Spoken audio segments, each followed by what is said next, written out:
This is DOOGEE T30 Pro, and today I will show how you can transfer files from internal storage to an SD card on this device.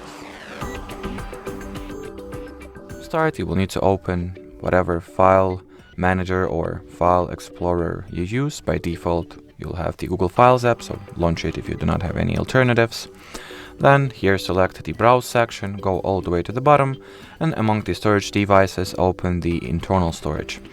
Now find the files you would like to transfer, then select them.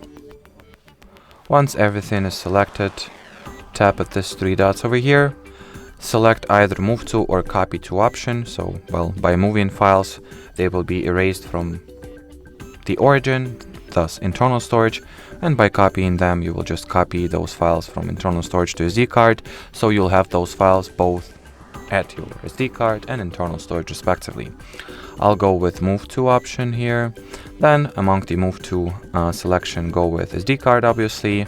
Select the path for your files to be moved to.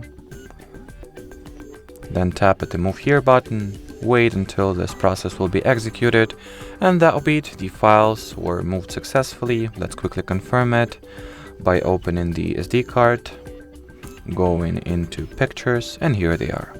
So that'll be it for this video. Thanks for watching, and bye bye.